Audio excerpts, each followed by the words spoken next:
Alright, what's up guys? My name is Zach, and today I am driving the 2024 Jeep Wagoneer S Launch Edition. Below me are two electric motors because this is Jeep's first electric vehicle. And so that's why I'm super excited to be driving it. This just came out very recently. It's a new platform, it's a new endeavor for the Jeep brand, and I'm excited to figure out what's what. But if you would like to submit your own vehicle and have it reviewed here on the channel, you can head on over to my website, zackpradel.com/submit. It's a quick and easy submission form. It takes under a minute to fill out, and I come out to you. And if you'd like to see all my videos weeks or sometimes months in advance, you can head on over to my Patreon for only $5 a month.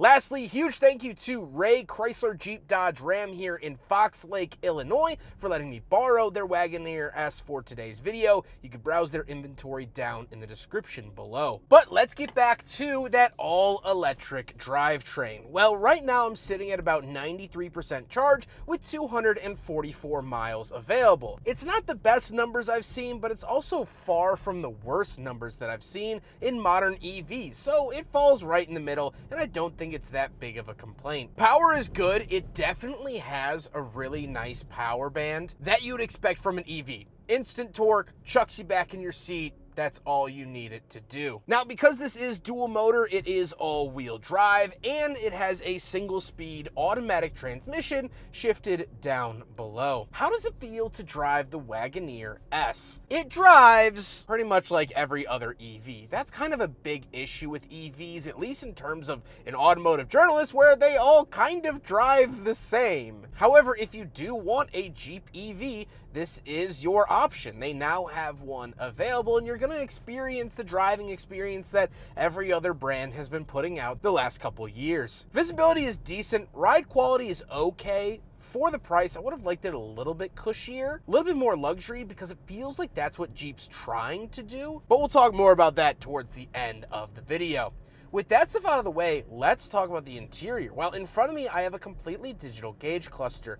I like this. It's very clear, concise, easy to read, and it breaks away from traditional Jeeps. This doesn't feel like other Jeep gauge clusters. Now, that might be a good thing in your book or a bad thing, but this feels new, and that's always been Stellantis' issue the last couple years, is they haven't really put out anything that new, or at least new feeling, and the Wagoneer S definitely feels very new, so I like to feel that in the gauge cluster. The steering wheel does have a flat top and bottom, which gives it this interesting driving feel, but off to the left we have selectors for that gauge cluster screen, as well as our voice options, and off to the right we have our adaptive cruise with Stellantis' hands-free driving system. I did a whole video about that with the Ram RHO that I had, and I like that system, so it's definitely nice to see here on Wagoneer S. Off to the left I do have a climate control vent and a bunch of dead space, as well as buttons for the frunk and headlights. Moving on to the door, we have two levels of memory seats, power mirrors, power locks, and power windows. One pretty big issue here is that it does have push button door handles. These are electronic door handles, but it's so far away from where you would grab the door that you almost have to hyperextend your wrist just to open it up. It's a really awkward, weird angle to hit the button.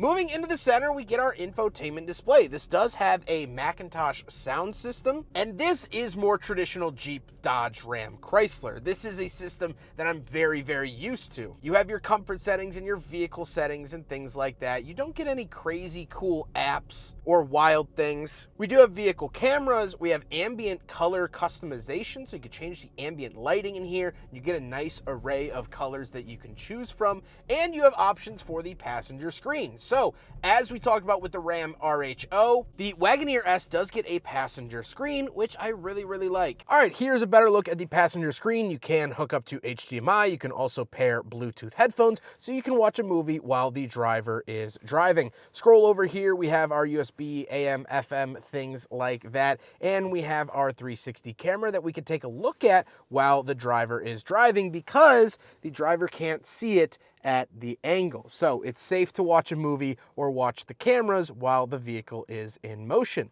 Very, very cool to see. Moving back into the center, we do have some haptic buttons for our camera button, lane departure warning, as well as traction control off, our parking assist, parking sensors on and off, and passenger screen on and off.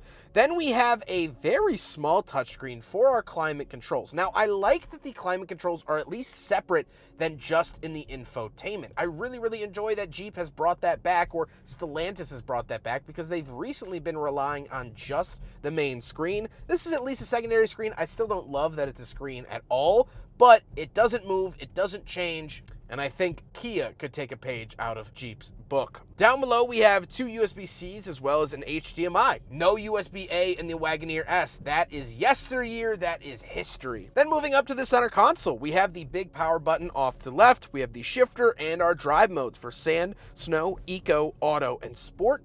And off to the right, we have cup holders, so we'll do a big friggin' bottle test. However, we did test this at the Chicago Auto Show, and we learned that the Wagoneer S passes the big friggin' bottle test. Then we do have our auto holding brake and hill descent control. We do have a wireless charger, as well as an outlet, and the seats. The seats are heated, ventilated, power, and memory, and they've been comfortable my entire time here with the Wagoneer S. So very, very nice to feel that.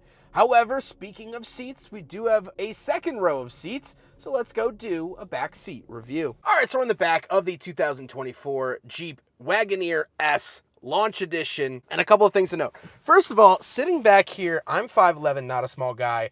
I fit well. And you know what's interesting? I haven't reviewed it yet, but the new Charger Daytona, of which this vehicle shares a platform with, I actually fit in the back seat of that pretty well too. I sat in one, I haven't reviewed one. And so that's nice to see that this chassis is pretty well accommodating. We have lock and unlocking the doors. It's a very Volvo move of Jeep to make. We have heated and ventilated seats, we have 2 USB-C chargers, and a wall outlet, so plenty to love in the back seat here of the Jeep Wagoneer S. We also have LED lights, we get to enjoy the nice panoramic moonroof, things like that. Nothing really too crazy beyond it. Let's hop out, we'll take a quick look at the trunk and cargo space, and then we'll talk about the looks. Right around the back of the Wagoneer S, we do have a button here on the key fob, double hit it for the rear, there we go, has to be unlocked, then double hit it for the rear cargo space. Once we are back here, these are floor mats and such for the first owner, so we won't disturb those. We do have a 12-volt outlet over there. We have our tailgate button over here and plenty of space, pretty decent amount of space for the back of the Wagoneer S. Now we can come in here and hit that button, and we do have the obnoxiously large rear spoiler. Don't know why that exists, but it does, and that is something to behold. Coming around the front of the car, we also do have a frunk. Because it is an EV, we get some extra storage space up front. Now, this is the at-home charger that will come with the Wagoneer S. Not a whole ton of space, but I would say honestly on par with like the Kia EV6. So it's fine in that regard. You could put a couple little things up here, maybe like a blanket or things you want to keep in the car, but maybe you don't want to access it all the time. That would be a great spot for that.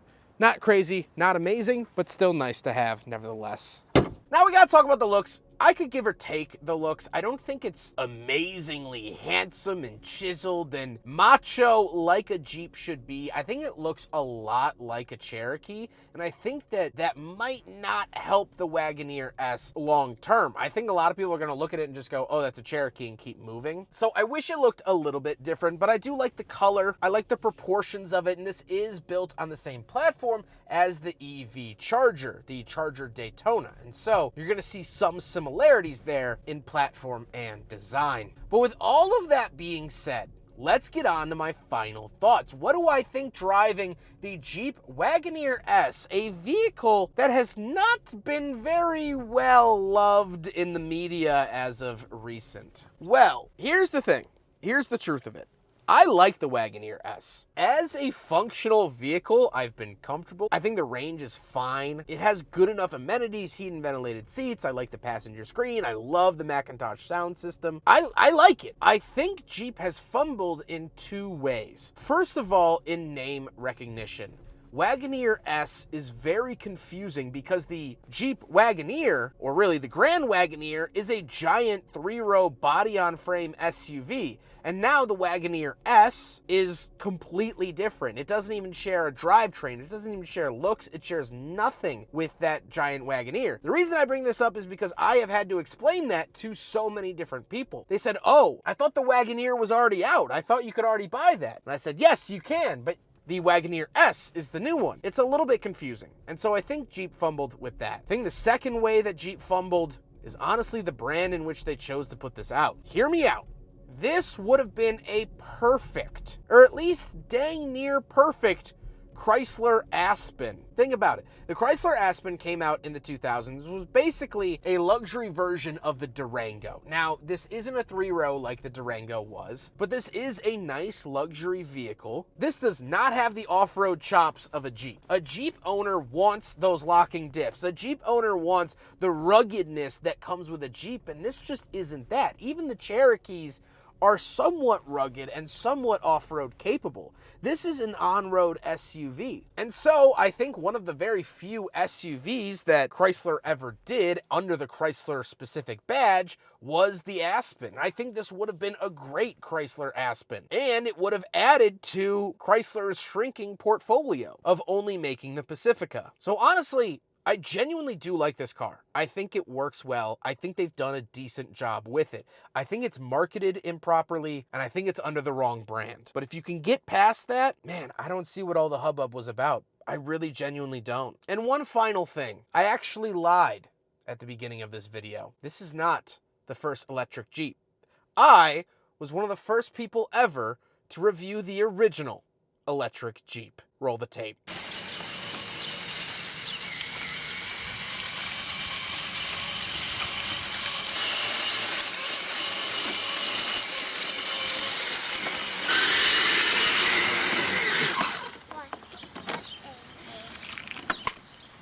One more time, Zack. You say, let's get him. Let's get him. Good.